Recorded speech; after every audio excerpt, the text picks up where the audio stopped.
Hello students, this is our 11th chapter, Enhancement of Food Production. In this part of the video, we will study about role of microbes as biofertilizer. Microbes का काम biofertiliser में भी बहुत होता है. Biofertiliser क्या होते हैं? जो प्लांट की ग्रोथ में उन्हें एनहेंस करते हैं या प्लांट की ग्रोथ में उन्हें एनकरेज करते हैं, वो होते हैं बायोफर्टिलाइज़र. बायोफर्टिलाइज़र बहुत सारे प्रोटीन्स, विटामिन्स, न्यूट्रिएंट्स ये सब प्रोवाइड करते हैं. So fertilisers are nutrient. Fertiliser क्या है? ये न्यूट्रिएंट है which are necessary for the growth of plant and thus for the productivity of cultivated plant. Plant की प्रोडक्टिविटी में और उनके ग्रोथ में फर्टिलाइज़र का यूज़ बहुत ज़्यादा है. ओके, तो fertilizers are nutrient which are necessary for the growth of plant and thus for the productivity of cultivated plants. Use of fertilizer for increasing productivity is one of the aspects of green revolution. Plant का use करना fertiliser का use करना for increasing productivity increase करने के लिए farmers और always use biofertiliser use करने से जो हमारा ग्रीन रेवोल्यूशन है वो बहुत ही एनहांस्ड आता है, वो बहुत ही अच्छा ब्यूटीफुल आता है. Productivity is too good. Fertilizer are classified as inorganic and organic. Students, this answer is very important. So listen carefully. Fertiliser को दो पार्ट्स में क्लासीफाई करते हैं. एज इनऑर्गेनिक मतलब केमिकल्स में, एंड एक है ऑर्गेनिक जो है बायोलॉजिकल. तो ऑर्गेनिक क्या, इनऑर्गेनिक क्या है? केमिकल्स है. एंड ऑर्गेनिक क्या है? बायोलॉजिकल है. Inorganic fertilisers are synthetic where mineral salts of NPK are mixed in definite proportion and then dusted in the field. Inorganic fertiliser क्या है? ये लोग सिंथेटिक है जहाँ पे जो मिनरल सॉल्ट है of NPK are mixed in definite proportion, एक डेफिनाइट प्रोपोर्शन में मिक्स होता है, एंड उसके बाद इसे डस्ट करते हैं इन द फील्ड. डस्टेड मतलब छिड़कते हैं, स्प्रेड करते हैं, स्प्रिंकल करते हैं पूरे फील्ड पे. जो नॉन जुडिशियस और एक्सेसिव यूज़ है of such fertiliser lead to pollution of soil. Non judicious और excessive use of fertilizers lead to pollution of soil, air and groundwater. Soil becomes acidic. Soil क्या है? Acidic हो जाती है. What we have learned कि fertilizers जो है वो nutrient है which are very necessary for the growth of plant. ये एक चीज़ हो गई नेसेसरी फॉर द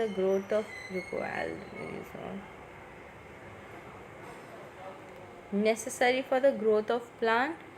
उसके बाद use of fertiliser is done for increasing productivity is one of the aspect of green revolution. Fertiliser दो पार्ट में classify होता है, एक है इनऑर्गेनिक, एक है ऑर्गेनिक. जो इनऑर्गेनिक फर्टिलाइज़र्स है वो सिंथेटिक होते हैं जहाँ पे वो मिनरल सॉल्ट के साथ मिक्स होते हैं इन डेफिनाइट प्रोपोर्शन एंड उसके बाद उसे डस्ट करते हैं in the field. Clear with this? जो नॉन जुडिशियस और excessive use of such fertiliser lead to, अगर इन फर्टिलाइज़र्स का बहुत ज़्यादा यूज़ करें इस उम्मीद से कि जो प्रोडक्टिविटी है वो एनहांस होगी या इंक्रीज़ होगी, तो ऐसे नहीं होता है, बल्कि इससे पोल्यूशन होता है. Pollution of soil, air and ground water. और जो सॉइल है वो बहुत ज़्यादा एसिडिक हो जाती है. एसिडिक मतलब अब वहाँ पे सॉइल वहाँ पे वापस से क्रॉप्स ग्रो नहीं हो पाते. So we have to take care कि इसका एक्सेसिव यूज़ ना हो. Clear with this? Then organic fertiliser क्या है? Organic fertilisers are biological in origin. ये लोग बायोलॉजिकल होते हैं in origin and are include farm yard manure, compost and green manure. Use of this fertiliser increases the fertility of soil. क्योंकि ये biological है, ये ऑर्गेनिक चीज़ों से बने हैं. ऑर्गेनिक चीज़ें क्या होती है? जो कि हार्मफुल नहीं है हमारी बॉडी के लिए या सॉइल के लिए या प्लांट के लिए या एयर के लिए या वाटर के लिए, ग्राउंड वाटर के लिए. This are not harmful. तो ये ऑर्गेनिक फर्टिलाइज़र नाम ही इसीलिए क्योंकि ये ऑर्गेनिक चीज़ों से बनी है विच इज़ नॉट हार्मफुल. तो organic fertiliser are biological in origin and include farm yard manure, जो भी मैन्योर है उससे बनता है, कंपोस्ट से बनता है, और जो ग्रीन मैन्योर है उससे भी बन सकता है. मैन्योर क्या है? Manure is the waste products.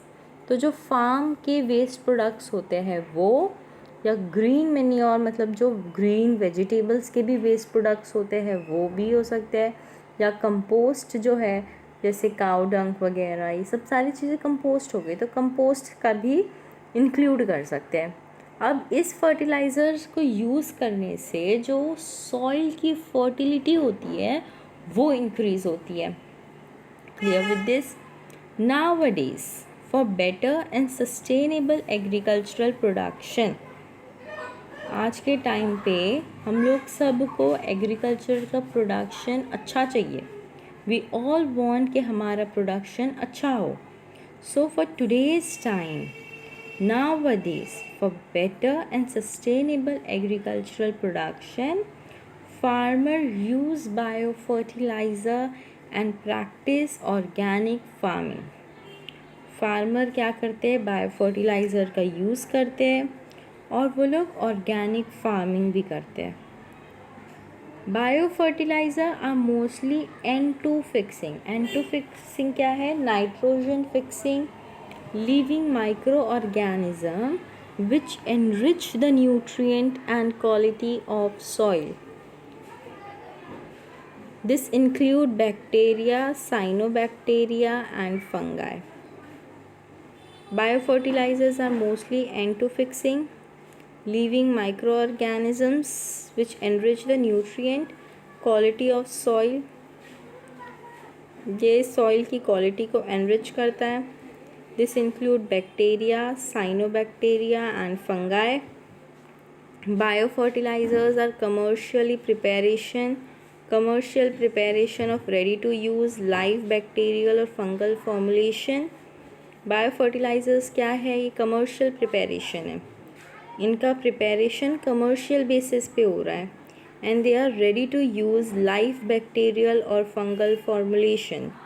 There application to plant, soil और composting pits help to enrich the soil fertility due to their biological activities. इनका एप्लीकेशन टू प्लांट्स, सॉइल और composting pits help to enrich the soil fertility.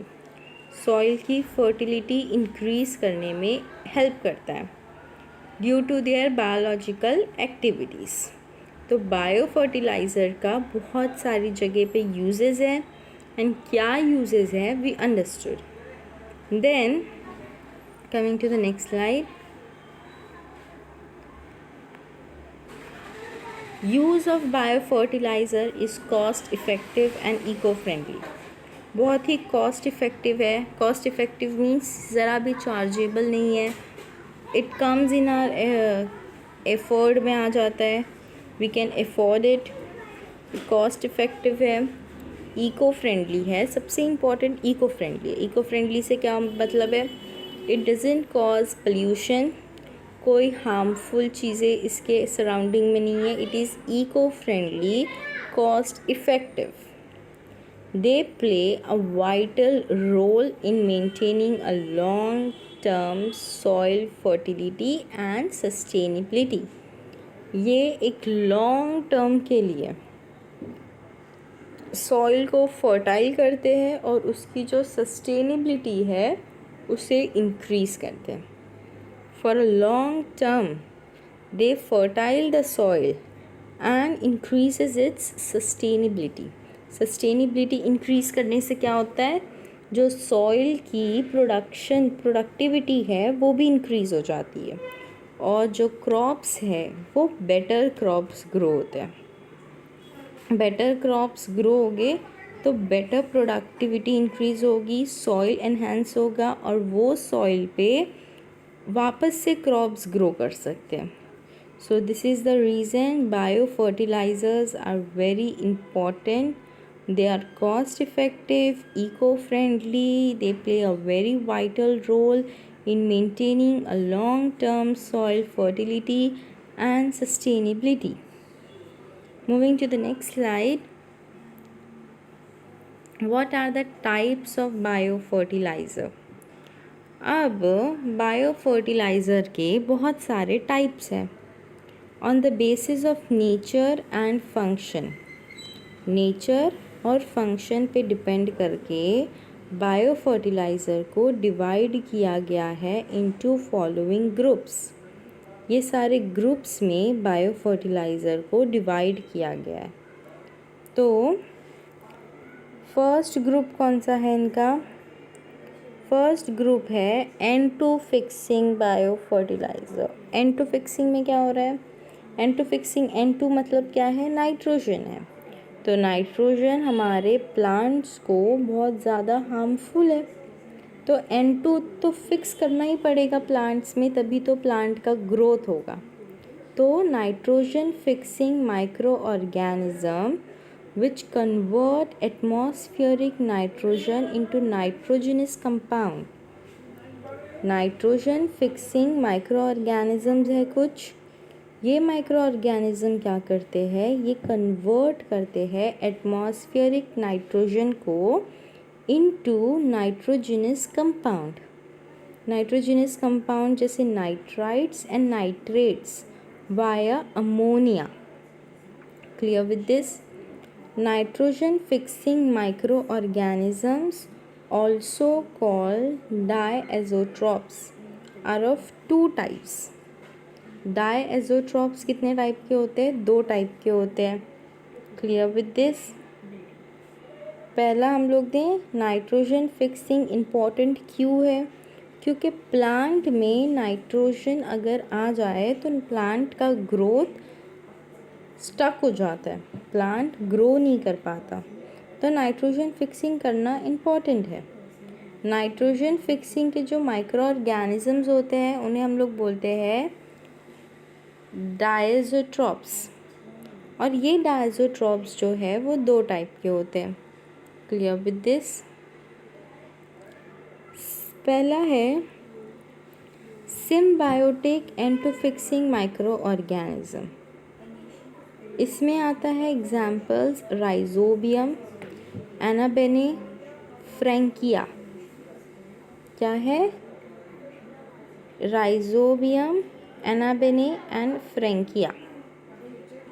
These are always associated generally with underground parts, that is roots of higher plants.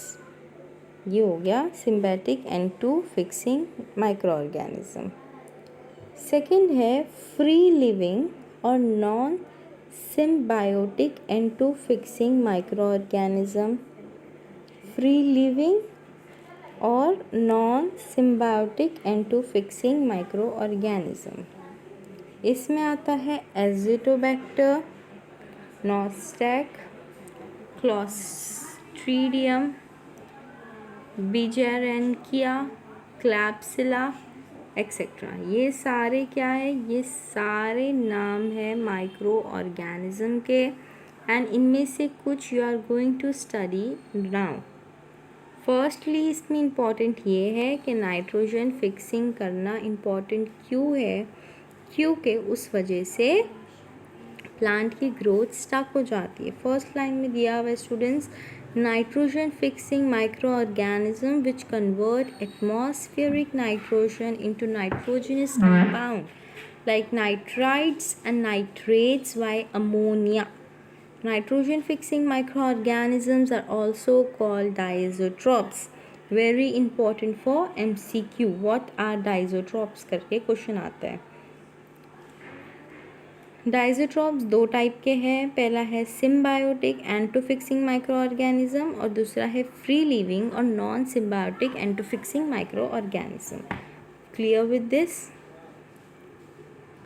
फिर उसके बाद second है phosphate solubilising bio fertiliser. This are the bacterial species which solubilize the insoluble inorganic phosphate compound. ये किसे solubilize कर रहे हैं? जो insoluble inorganic phosphate compound है उन्हें, such as rock phosphate. and कौन कर रहा है इसके अंदर? for example है इसमें Pseudomonas, Striata, Bacillus polymyxa, Bacillus polymyxa, Agrobacterium, Micrococcus, Aspergillus. ये हो गया सेकेंड पार्ट. थर्ड है compost making fertilisers. Composting is a natural process that turns organic material into a dark rich substances called as compost or humus. Composting क्या है? I have told you it is a waste material. मैंने पहले ही बोला था composting एक natural process है जहाँ पे जो ऑर्गेनिक मटेरियल होता है, जो ऑर्गेनिक मटेरियल जैसे हमारा ह्यूमन वेस्ट प्रोडक्ट या एनिमल्स वेस्ट प्रोडक्ट या प्लांट वेस्ट प्रोडक्ट, ये ऑर्गेनिक मटेरियल को into a dark rich substance में लेते हैं और इसे बोलते हैं कंपोस्ट या फिर ह्यूमस भी बोलते हैं. The composting process is dependent on micro organism. Composting का प्रोसेस माइक्रो ऑर्गेनिज्म पे डिपेंड करता है. क्यों? क्योंकि वो लोग they break down organic matter into compost. There are many types of micro organism found in active compost such as bacteria, fungi, actinobacteria, protozoa and rotifers. तो ये हो गया हमारा फर्स्ट टाइप था N two fixing fertiliser. Second type is phosphate solubilising fertiliser. Third is compost making fertilisers. Fourth type है cyanobacteria as fertiliser. Many cyanobacteria are aquatic and terrestrial, free living और symbiotic, aerobic, photosynthetic, N two fixing, heterocystous और non हेटेरोसाइस्टस form. साइनोबैक्टीरियस तो aquatic भी है और terrestrial भी है, free living भी है और सिम्बायोटिक भी है, एरोबिक भी है, फोटोसिंथेटिक भी है, एंटोफिक्सिंग है, हेट्रोसाइटस है या नॉन हेट्रोसाइटस फॉर्म में भी प्रेजेंट होते हैं. इसके एग्जांपल्स हैं Anabaena, Nostoc, Plectonema, Oscillatoria et cetera. Anabaena, Nostoc और Tolypothrix are associated with lichens while Anabena is associated with plants like Azolla and Cycas. इसमें से एटलीस्ट थ्री नेम्स तो याद करना ही पड़ेगा. That is very important. 3 names याद करना ही है. Clear with this. Fifth type है हमारा fungal bio fertiliser. Fungal bio fertiliser क्या है? Mycorrhiza is a fungus. It forms symbiotic associated with the underground parts like rhizomes and root of higher plant occurring in thick humid forest. This are discovered by Frank in 1885. कहाँ पे ये associate हुआ? ये क्या है? Mycorrhiza जो है वो एक टाइप का फंगस है. Okay. It forms symbiotic association with the underground parts जैसे कि rhizome, root of higher plants.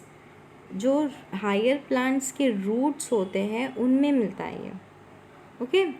Occurring in thick humid forest. जो ह्यूमिड फॉरेस्ट है वहाँ पे. It was discovered by Frank in 1885.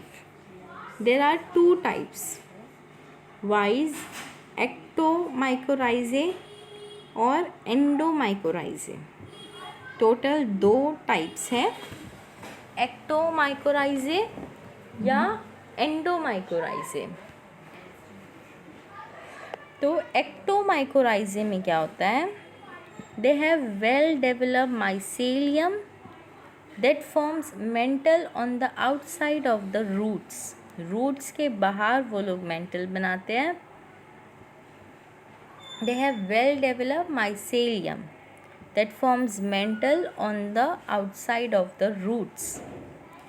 This increases absorptive surface area of roots and accelerate uptake of water and nutrient जैसे NPCA. क्योंकि वो लोग ने mental बनाया. मेंटल का काम क्या है कि वो वाटर को ज़्यादा एब्जॉर्ब करता है, अपने अंदर रख सकता है. We have studied about this earlier. ये टर्म हमारे लिए न्यू नहीं है. इस टर्म के बारे में हमने पहले भी बहुत चैप्टर्स में पढ़ चुके हैं. तो मेंटल बन गया तो इस वजह से क्या हो रहा है, जो इसकी increasing absorptive surface of root है वो भी इंक्रीज़ हो रही है. जो एब्जॉर्प्टिव सरफेस ऑफ रूट्स है that is also increasing. Absorptive surface मतलब एब्जॉर्ब, पानी को एब्जॉर्ब करने वाली सरफेस इंक्रीज़ हो रही है. तो इसके वजह से क्या हो रहा है, जो अपटेक ऑफ वाटर और न्यूट्रिएंट है, वाटर और न्यूट्रिएंट का जो अपटेक है वो भी एक्सेलरेट हो रहा है, मतलब वो भी बढ़ रहा है.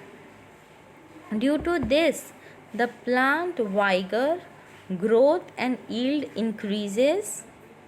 Some hyphae of mycorrhizal fungus.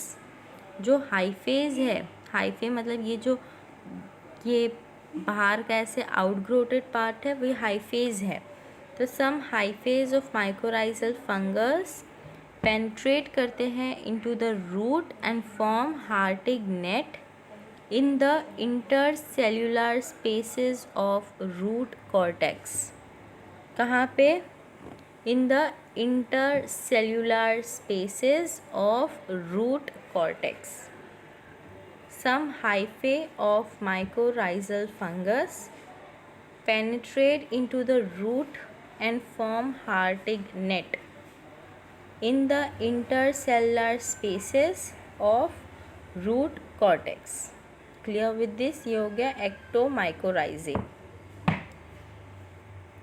Then second है endomycorrhizae. They grow in between and within the cortical cells of roots. ये कहाँ ग्रो हो रहे हैं? In between and within the cortical cells of roots. Fungal hyphae penetrate the cell. जो fungal hyphae है वो cell को penetrate करता है and form finely branched arbuscles intercellary and form vesicles, mostly in the intercellular spaces of cortical cells. Clear with this? Hence they are called vesiculo-arbuscular mycorrhizae या फिर इन्हें वैम्प भी बोलते हैं. ओके. क्यों वैम्प बोल रहे हैं? क्योंकि ये कहाँ ग्रो हो रहे? कॉर्टिकल सेल में, बिटवीन कॉर्टिकल सेल और within the cortical cell. और जो इसका हाइफे है वो पेनिट्रेट करता है सेल को और वो एक finely branch arbuscle intracellular and forms vesicle. वो एर्बस्कुलस और वेसिकल्स दोनों को फॉर्म करता है, इसीलिए उसे वेसिकुलो एर्बस्कुलर माइकोराइजे या फिर वैम्प बोलते हैं. Done with this. Nowadays They are described as AM fungi. The plant with vamp grow luxuriantly, मतलब बहुत ही लग्जरियस टाइप से ये ग्रो होते हैं. ये हो गए एंडोमाइकोराइजे. फर्स्ट हम लोग ने एक्टोमाइकोराइजे पढ़े, then we have studied about endomycorrhizae. फिर एक है micro bio fertilisers micro organism, जिसमें पहला है राइजोबियम. तो इसमें राइजोबिया जो है ये माइक्रो ऑर्गेनिज्म का नाम है. Rhizobia are rod shaped, motile, aerobic, gram negative, non spore forming, nitrogen fixing bacteria that contain NOD genes and NIF genes. They form symbiotic associations with roots of leguminous plants. They bring about nodule formation on the roots and multiply into the nodules. ये इसमें दिख रहा है ना कैसे न्यूड्यूल formation में grow हो रहे, न्यूड्यूल्स दिख रहे हैं गोल गोल से. तो ये रूट्स पे न्यूड्यूल फॉर्मेशन करते हैं on the roots and multiply inside the nodules, और न्यूड्यूल्स के अंदर ही वो लोग अपने आप को मल्टीप्लाई करते हैं. दे fix atmospheric nitrogen into organic form. जो एटमॉस्फेरिक नाइट्रोजन है उन्हें ऑर्गेनिक फॉर्म्स में वो लोग फिक्स करते हैं. For example R leguminosarum is specific to pea and R phaseoli to beans. ये हो गया राइजोबियम का काम. ये एक अच्छा फंगाई है. क्लियर? माइक्रो ऑर्गेनिज्म है ये, फंगाई नहीं है. डन. देन सेकेंड है Azotobacter. It is the important and well known free living nitrogen fixing aerobic non photosynthetic non-nodule forming bacterium intimately associated with roots of grasses and certain plants. It is used as a biofertilizer for all non-leguminous plants, especially rice, cotton, vegetables, etc. ये free living nitrogen fixing aerobic non photosynthetic plant है. Non न्यूड्यूल forming, कोई न्यूड्यूल form नहीं हो रहा. ये एक bio fertiliser है जो नॉन लिग्यूमिनस प्लांट पे रहता है. ये हो गया एजिटोबैक्टर. थर्ड है एजोस्पेरोलियम. एजोस्पेरोलियम क्या है? ये भी एक फ्री लिविंग प्लांट है. एरोबिक है, nitrogen fixing bacterium associated with roots of corns, wheat and jowar. It fixes the considerable quantity of nitrogen, that is 20 to 40 kg, in non-leguminous plants such as cereals, millets, cotton, oil seeds, etc. ये भी same काम है उनका भी, इसका भी. फिर fourth है एनाबेना. एनाबेना क्या करता है? It is a genus of multicellular filamentous cyanobacterium that exists as plankton. ये साइनोबैक्टीरिया का जीनस है जो मल्टीसेलुलर है, फिलामेंट्स वाला है. It has ability to fix nitrogen, same जो हम लोग ने तीनों में पढ़ा वही है. And it also form symbiotic relations with certain plant such as caroloid roots of Cycas, Anthorhynchus thallus. It has some specialized and colorless cells. कोई special cells है, colorless cells है, and they are called heterocysts, which are the site for nitrogen fixing. Done with this. Fifth है हमारा azolla. Azolla is also a free floating water fern. Fern है ये एक type का जो water के ऊपर फ्लोट करता है. Azolla plant consist of a floating rhizome जो कि स्टेम्प है, with small overlapping bilobed leaves and roots. The leaves shows dorsal and ventral lobe. Clear? ये हमारे पूरे बायो फर्टिलाइज़र कंप्लीट होते हैं. एक है बेनिफिट्स बायो फर्टिलाइज़र का क्या है, लेट्स सी, ये भी देख लेते हैं. It is low cost and can be use by marginal farmers. Second है free from pollution hazards. Third है increase soil fertility. Fourth is BGA as biofertilizer, secrete growth promoting substance, organic acid, protein, vitamin. Azotobacter supply nitrogen and antibiotics in the soil. Biofertilizer increase phytochemical properties of soil like texture, structure, pH, water holding capacity of water by providing nutrients and organic matters. ये सारी चीज़ें भी biofertiliser के through increase होती है. Now in our country many biofertilizers are available in the market to reduce the use of chemical fertilizer and thus the pollution को कम करने के लिए हमारी मार्केट में केमिकल फर्टिलाइज़र से ज़्यादा बायोफर्टिलाइज़र्स रखा गया है ताकि पोल्यूशन कम हो और उसे ग्रोथ भी अच्छा मिले, क्योंकि सॉइल की फर्टिलिटी भी इंक्रीज़ हो रही है, पोल्यूशन फ्री है, लो कॉस्ट है, बहुत इजीली बन जाता है. एजिटोबैक्टर तो एज एंटीबायोटिक्स भी हेल्प करता है सॉइल में. फिर इसके स्ट्रक्चर, इसका टेक्सचर, इसका वाटर होल्डिंग कैपेसिटी, इसको न्यूट्रिएंट, सारी चीज़ें बायोफर्टिलाइज़र से कम्प्लीटली एक प्लांट को मिल जाती है. तो इस वजह से केमिकल फर्टिलाइज़र का यूज़ मार्केट में रिड्यूस हो गया है. So here students, we have completed our chapter. Thank you. Watch all the part of the video and understand practice diagrams as much as you can. Thank you.